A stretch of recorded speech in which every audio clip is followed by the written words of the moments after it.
అందరికీ నమస్కారం. నేను స్వరూప పొట్లపల్లి. ఇప్పుడు సోషల్ మీడియాలో బాగా వినిపిస్తున్న పేరు రోస్టర్స్. రోస్టర్స్ అంటే ఇదొక వికృతమైన క్రూరమైన బ్యాచ్ అని చెప్పాలి. అంటే ఒక టాపిక్ ఏదన్నా తీసుకొని తమకు నచ్చినట్టుగా కొంతమంది జూమ్ లోకి వచ్చేసి వీడియోస్ రికార్డ్ చేసేసి ఇష్టం వచ్చినట్టుగా, అది ఆడవాళ్ల గురించి కావచ్చు, కుటుంబం గురించి కావచ్చు, లవ్ అఫైర్స్ గురించి కావచ్చు, ఇష్టం వచ్చినట్టుగా మాట్లాడేస్తారు. వాటిని మళ్ళీ ఒక వీడియోస్ గా చేసేసి యూట్యూబ్ లో అప్లోడ్ చేయడం, ట్విట్టర్, ఫేస్బుక్, ఇన్స్టా ఇలాగ వీడియోస్ గా ప్రమోట్ చేసేసి వాటిని ఇష్టం వచ్చినట్టుగా ఆదాయ వనరుగా మార్చుకుంటున్నారు. కానీ వీళ్ళు చెడిపోవడమే కాకుండా ఇంకెంతో మందిని కూడా చెడగొడుతున్నారు. ఈ మధ్య కాలంలో ఒక తండ్రి కూతురికి సంబంధించిన వీడియో రీల్ అనేది వైరల్ అయింది. నాకే గనక కూతురు ఉంటే అని చెప్పి ఒక తండ్రి ఒక బెల్ట్ పట్టుకొని తన కూతుర్ని ఇలా ఆడిస్తున్నట్టుగా ఒక రీల్ ఉంటుంది. ఆ రీల్ మీద ప్రణీత్ హనుమంతు అనే ఒక బ్యాచ్ చేసిన ఒక దాన్ని ఏమంటారంటే రోస్టర్. ఈ రోస్టర్ రీల్, రోస్టర్ వీడియో అనేది విపరీతంగా విమర్శలకు దారి తీసింది. దాని మీద సాయి ధరమ్ తేజ్ లాంటి ఒక సినీ హీరో కూడా స్పందించాడు. అతను ఒక ట్విట్టర్ లో పోస్ట్ చేయడంతోటే CM, deputy CM Pawan Kalyan, అలాగే తెలంగాణ సీఎం రేవంత్ రెడ్డి, సీతక్క ఇలా చాలా మంది దాని మీద రెస్పాండ్ అయ్యారు. అసలు ఈ రోస్టర్స్ అనే వాళ్ళు మనకు తెలియకుండానే సొసైటీకి ఎంత ప్రమాదకరంగా మారుతున్నారు అనే దాని మీద చర్చించడానికి wellness and fitness coach Vanaja Ramasetti గారు నాతో పాటు ఉన్నారు. ఆవిడతో మాట్లాడి మరిన్ని విషయాలు తెలుసుకుందాం. నమస్తే అండి. మీకు కూడా ఈ రోస్టర్స్ బ్యాచ్ గురించి తెలిసి ఉండొచ్చు, మీరు చూసుండొచ్చు ఆ వీడియోస్ కూడా. అసలు వీళ్ళని ఎలా నియంత్రించాలంటారు? ముందుగా ఏదో అంటారు కదా, వినాశకాల విపరీత బుద్ధి. బాగా చెప్పారు. అది ప్రస్తుతానికి ఆళ్ళతోటి అయ్యేది అదే అన్నమాట. అంటే అహంకారము మనిషిని ఎక్కడి దాకా తీసుకెళ్తదంటే, ఇప్పుడు మనం ఒక అచీవ్‌మెంట్ ఏదైనా చేస్తున్నప్పుడు దాన్ని ఆహా! ఓహో! అని మనల్ని మెచ్చుకుంటున్నప్పుడు మనం ఎంత బ్యాలెన్స్‌డ్‌గా, ఎంత కంట్రోల్డ్‌గా ఉండాలి అన్నది ఒకటి ఆలోచించుకోవాలి. 2 ఈ సో కాల్డ్ ట్విట్టర్స్‌లో గాని, ఇన్‌స్టాగ్రామ్ పోస్ట్స్ గాని, ఈ ఈ పలానా గ్రూప్ ఎవరైతే ఉన్నారో రోస్టర్స్ వీళ్ళు, వాళ్ళు ఎట్లాంటి కంటెంట్‌ని అంటే ఫస్ట్ థింగ్ ఏంటంటే మనం ఎండోర్స్ కూడా చేస్తున్నాం కదా కంటెంట్‌ని. లైక్స్ కొడుతున్నాము. ఆ ఫస్టే ఆ కంటెంట్ చేసినప్పుడు, ఫస్ట్ వీడియో రిలీజ్ అయినప్పుడు మనం అది చూసినప్పుడు, ఆ చూసిన వ్యక్తి ఎవరైతే ఉంటాడో వాడు ఇమ్మీడియేట్‌గా రెస్పాండ్ అయ్యి, రియాక్ట్ అయ్యి ఏం మాట్లాడుతున్నావు అంటే అక్కడికి ఆ వ్యూస్ కూడా ఎళ్ళవక్కడ. కామెంట్ పెట్టాలి, రిపోర్ట్ కొట్టాలి. రిపోర్ట్ కొట్టాలి, అబ్యూస్ కొట్టాలి, రిపోర్ట్ కొట్టాలి. కొడితే ఎళ్ళదు కదా! అంటే ఇది చాలా మందికి అవేర్‌నెస్ ఉండకపోవచ్చు వనజ గారు. అది కూడా ఉంది. ఓకే. సో, ఇప్పుడు అన్నది ఒక తండ్రి కూతుర్ల ఒక సంబంధాన్ని కూడా చెడుగా చూసే అట్లాంటి ఆలోచన. అంటే ఇప్పుడు వాళ్ళని అనడం కంటే కూడా వాళ్ళు ఎట్లాంటి ఎన్వైరన్మెంట్‌లో పెరిగారు అన్న దాని మీద క్వెషన్ ఇక్కడ. అవునండి. అవునా కాదా? ఆ క్వెషన్ మార్క్ గోస్ దేర్ అన్నమాట. ఇప్పుడు మనం అంటాం కదా, "ఏం పెంచారురా నిన్ను" అంటాం. ఎవరైనా అంటే, "ఎట్లా పెరిగావురా నువ్వు" అని ఒక మాట అంటాం కదా! సో, ఇక్కడ కూడా అంతే. ఇప్పుడేంటంటే మేబీ ఇప్పుడు అయ్యే చిన్న పిల్లల్ని ఫిజికల్‌గా అబ్యూజ్ చేసే కేసెస్‌ని చాలా చూస్తున్నాము. నమ్మించి మోసం చేసే టెనెంట్స్ ఉంటారు. చిన్న పిల్లలని చూడకుండా కూడా ఇట్లాంటివి చేసే ఇవన్నీ చూసి చూసి వీళ్ళకేమైపోయిందంటే ప్రతి ఒక్క రిలేషన్‌ని అదే దృష్టితోటి చూసే అలాంటి థాట్స్ వీళ్ళవి. ఈ సో కాల్డ్ గ్రూప్ ఏవైతే ఉన్నాయో. సో, అట్లా ఆలోచించే వాళ్ళ పనులు కూడా అలాగే ఉంటాయి కదా! వాళ్ళు ఎంత ఇప్పుడు వాడట్లా ఆలోచిస్తున్నాడు అంటే, వాడట్లా ఆలోచించి ఒక వీడియో చేశాడు. ఒక డిస్కషన్ పాయింటే పెట్టాడు. దాంతో పాటు ఒక బ్యాచ్ మొత్తము ఆ చంటి పిల్ల మీద, ఆ ఫాదర్ మీద అది వేరే కంట్రీలో అయింది. అదే ఇక్కడ ఏదైనా ఇక్కడ అయ్యుంటే, మన కంట్రీలో అలాగే అయ్యుంటే, ఒక తండ్రికి తెలుసుకున్నాక ఎంత హ్యూమిలియేషన్ కదా! ఆ పిల్లని ఫేస్ చేయగలుగుతాడా? అట్లాంటి బ్లేమ్ వచ్చిన తర్వాత. ఒక తండ్రి ఒక కూతురు ఫేస్ చూసుకోగలుగుతాడా? ఆ పిల్ల పెద్దదయిన తర్వాత ఇట్లాంటి ఒక అలిగేషన్ నా మీద వచ్చింది అన్న తర్వాత ఆ పిల్ల మెంటల్ స్టేట్ ఎట్లా ఉంటది? ఇవన్నీ ఎవరు ఆలోచించట్లేదు. పైగా ఈ బ్యాచ్ అంతా కూడా యంగ్‌స్టర్సే. మాక్సిమం పెళ్ళయ్యే ఏజ్ కొంతమందికి అయ్యి కూడా ఉండొచ్చు. వాళ్ళకి కూడా అంత ఏజ్ కూతురు ఉండొచ్చు. అలాంటిది ఆ చిన్న పాప మీద, ఆ తండ్రి మీద అలాంటి కామెంట్స్ చేశారంటే వాళ్ళ మెంటల్ స్టేటస్ ఎలా ఉందనుకోవాలి వనజ గారు మనం? మనం చూసిన వాళ్ళు కూడా ఆహా అని ఫన్ ఎంజాయ్ చేస్తున్నాం కదా! నవ్వుతున్నాము. కరెక్టే. వాళ్ళకి వ్యూస్ కూడా ఆ రేంజ్ లో వచ్చాయి. వ్యూస్ వస్తున్నాయి, డబ్బులు వస్తున్నాయి, వ్యూస్ వస్తున్నాయి. మేము అందరిని ఏదో ఎంటర్‌టైన్ చేస్తున్నాం అనుకుంటున్నారు. కాకపోతే ఇంత డ్యామేజ్ చేస్తున్నాము. And shame on them. వాళ్ళు ఒకవేళ ఇండియన్స్ అయితే గనక అబ్సల్యూట్ షేమ్ వాళ్ళ మీద.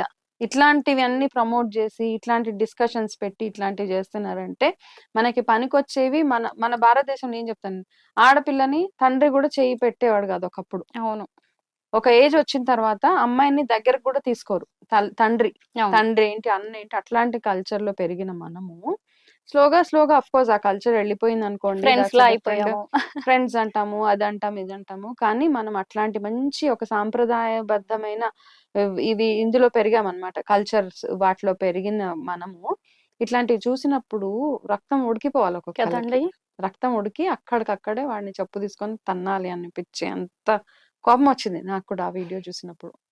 అసలు ఎవరు వీళ్ళంతా? Who are they? ఇట్లాంటి కామెంట్స్ ఎందుకు? మీకు అసలు ఏం పని? ఏదో ఒక తండ్రి తన లవ్ అండ్ అఫెక్షన్ ని వాళ్ళ పాప మీద చూపించుకోవడానికి చేశారు. ఏదో ఒక సరదా రీల్ చేసుకున్నారు వాళ్ళు. సరదాగా రీల్. ఉమ్. దాన్ని వాళ్ళకి తెలిసిందంటే ఎట్లా, అది ఎంత హ్యూమిలేషన్ కదా! అసలు ఎట్లాంటి సిట్యుయేషన్ లో ఉంటాడు ఆ తండ్రి? అది వీళ్ళకి అర్థం కాకుండా పిచ్చిగా, అంటే ఏం నాలెడ్జ్ ఉందో, ఏం చదువుకున్నారో, అందులో వాళ్ళు చదువుకున్న వాళ్ళ, చదువు అందరూ రాని ఎడ్యుకేటెడ్స్ వాళ్ళ. లాగానే ఉన్నారు బ్యాచ్ అంతా కూడా. ఉమ్. అసలు నాకు అనిపిస్తుంది వాళ్ళ ఫ్యామిలీ బ్యాక్గ్రౌండ్ ఎలా ఉండొచ్చు అనిపిస్తుందండి. ఎథిక్స్ లేవు కదా! లేవు మనకు అసలు. తెలీదు ఎథిక్స్ అంటే ఏంటి, ఉమ్. మంచి మాట అంటే ఏంటి, మంచి బిహేవియర్ అంటే ఏంటి. Everything cannot be fun. అన్నీ జోక్ గా తీసుకోకూడదు. అన్నిటిని అందరూ యాక్సెప్ట్ చేయలేరు. ఉమ్. మీరు ప్రతి ఒక్క రిలేషన్షిప్ ఉండొచ్చు. ఓకే, మనం చూసే ఇప్పుడు సొసైటీలో అన్న చెల్లెల రిలేషన్, అక్క చెల్లి రిలేషన్ ఉన్న కేసెస్ లో కూడా వాళ్ళు రాంగ్ ట్రాక్ లో వెళ్ళిపోయి అవన్నీ మనం చూసాం. కానీ అట్లీస్ట్ ఈ తండ్రి కూతురు relation and look at the age also um. చూసి చంటి పిల్లని వాళ్ళ మీద బ్లేమ్ మనకి, అంటే అట్లాంటి మాటలు కూడా ఎలా అనిపించబుద్ధి వేసింది యాక్చువల్. కదా. అంటే ఎందుకు ఆ ఫీలర్స్ కూడా ఎందుకు ఇవ్వాలి మీరు? ఏం చేయడానికో ఏంటో ఇవన్నీ ఏంటి అసలు? అంటే వీళ్ళందరినీ మళ్ళీ మనం సోషల్ మీడియా ఇన్ఫ్లుయెన్సర్స్ గా చూస్తాం. అంటే వీళ్ళు సొసైటీని ఎలా ఇన్ఫ్లుయెన్స్ చేస్తున్నారు అనుకోవాలి చెప్పండి అసలు. ఇదే ఇలాంటి ఇన్ఫ్లుయెన్సెస్, ఇలాంటి థాట్స్. అసలు కదా. ఫస్ట్ ఆఫ్ ఆల్ నాకు ఏమనిపిస్తుంది అంటే, ఇట్లాంటి కంటెంట్ చేసే వాళ్ళని ఏదైనా ఒక ఆథెంటికేషన్ ఉండాలి. ఉమ్. మనం ప్రమోట్ చేస్తున్నాం, మనం అలౌ చేస్తున్నాం అంటే దానికి ఎక్కడ బ్రేక్ ఏది? కదా. దాన్ని ఎక్కడ ఎవరైనా స్టాప్ చేసే వాళ్ళు ఉన్నారా? ఈ రెగ్యులేటరీ ఏదైనా ఉందా? దేస్ నో రెగ్యులేటరీ కదా. ఏది పడితే అది మనం మాట్లాడుతున్నాం యూట్యూబ్స్ లో, what ever in the channels. ఒక ఛానల్ ఇప్పుడు ఒక యూస్ఫుల్ కంటెంట్, ఒక మంచి ఎడ్యుకేటెడ్ పర్సన్, ఒక లాయర్, ఒక డాక్టర్, ఒక ఎవరో ఒకరు వచ్చి ఏదో మాట్లాడుతున్నారంటే 10 మందికి ఉపయోగపడేది మాట్లాడుతున్నాం. ఉమ్. ఇప్పుడు వచ్చే ఈ ఫన్ ఫ్యాక్ట్స్ ఏవైతే ఉన్నాయో అవి ఎవరికి ఉపయోగం లేదు. ఉపయోగం లేకపోగా ఓహో ఇట్లా, ఇప్పుడు ఫర్ ఎగ్జాంపుల్ ఎవరో యంగ్స్టర్, నా పిల్లోడే, నా కొడుకు చిన్న పిల్లోడు, వాడు చూస్తాడు అట్లాంటి కంటెంట్. చూసాక వాడికి మైండ్ లో ఒక ట్రిగర్ అవుతుంది. ఓకే, వాట్ ఈజ్ రైట్, నేను ఇలాంటివి కూడా ఆలోచించవచ్చు అనమాట. ఓకే, సొసైటీ ఇలా కూడా ఉంటది అనమాట, ఇలా కూడా చెయ్యొచ్చు, this is acceptable, this is fun అని. నాకున్న రిలేషన్షిప్స్ ఏవైతే ఉన్నాయో ఆ రిలేషన్షిప్స్ ని I may not respect those relationships. ఆ రిలేషన్షిప్ ని ఎలాగ నేను యాక్సెప్ట్ చేయాలో నాకు తెలీదు. ఒక అన్న, ఒక అక్క, ఒక చెల్లి, ఒక కూతుర్ని నేను ఏ విధంగా ట్రీట్ చేయాలన్న విచక్షణ పోతే ఇట్లాంటివి చూసా డెఫినెట్ గా. కరెక్టేనండి. అట్లాంటివి పోయి ఇట్లాంటి పిచ్చి ఇవన్నీ చేస్తూ ఉంటాం. అబ్సల్యూట్ గా అట్లాంటివి ఇవి ఏవైతే ఉన్నాయో కంటెంట్ రెగ్యులేటరీ టైప్ ఏదైనా ఒకటి ఉండాలి. ఇట్లాంటివి రాగానే ఇమీడియట్ గా ఛానల్ ఆటోమేటిక్ గా బ్లాక్ అయిపోవాలి. అవును, యూట్యూబ్ లాంటివి కూడా వెంటనే యాక్షన్ తీసుకోవాలి. అసలు ఏం కంటెంట్ పెడుతున్నారు ఏంటి అనేది Yes, కూడా yes. చెక్ చేసే ఆ ఒక ఒక్క సిస్టమ్ ఉండాలి. కంటెంట్ డిలీట్ చేయడం కాదండి నన్ను అడిగితే. It's not about deleting a content. Already దాని మీద ఇష్యూ అయిపోయింది, అందరు చూసేశారు, అందరూ చెప్పేశారు, వాడు 100 సారీలు చెప్పినా ఇట్ డజంట్ మ్యాటర్. కానీ నీ థాట్, ఫస్ట్ ఆఫ్ ఆల్ నీ సారీ ఎవరికి అవసరం లేదు అక్కడ, నీ బుద్ధి మార్చుకోవాలి నువ్వు. ఎస్. ఇట్లాంటి పిచ్చి కంటెంట్ మూవీస్ మీద చేస్తే fine, it's movie is a drama. అవునా, మూవీలో అయ్యే ప్రతి ఒక్కటి కెమెరా ఎట్లా పెట్టారు, సాంగ్ ఎట్లా పెట్టారు, దాంట్లో బట్టలు ఎట్లా వేసుకున్నారు, డాన్స్ ఎట్లా వేసారు, ఏం డైలాగ్ మాట్లాడారు, అందులో డబల్ మీనింగ్ డైలాగ్ ఉందా, సింగిల్ మీనింగ్ డైలాగ్ ఉందా, అది మీ విచక్షణకి మీరు తీసుకోండి. But when it comes to a personal wife and husband ఒక రీల్ చేసిన, ఒక అక్క చెల్లెలు ఒక వీడియో చేసిన, ఒక ఫాదర్ అండ్ సన్ డాటర్ ఒక రీల్ చేసిన, మదర్ అండ్ సన్ చేసిన, దాన్ని అలాగే వదిలేసేయండి. యూ డోంట్ హ్యావ్ టు దాని మీద మీ అనాలిసిస్ ఎవరికి అవసరం లేదు. ఇక్కడ ఎవడు అడుగుతున్నాడు మిమ్మల్ని? అవును. So who has given you the right first of all ఆ రీల్ ని తీసుకొని విశ్లేషించడానికి, మీ పవర్టెడ్ థాట్స్ ని ప్రపంచం అందరికి చూపించడానికి who has given you the right? Yes.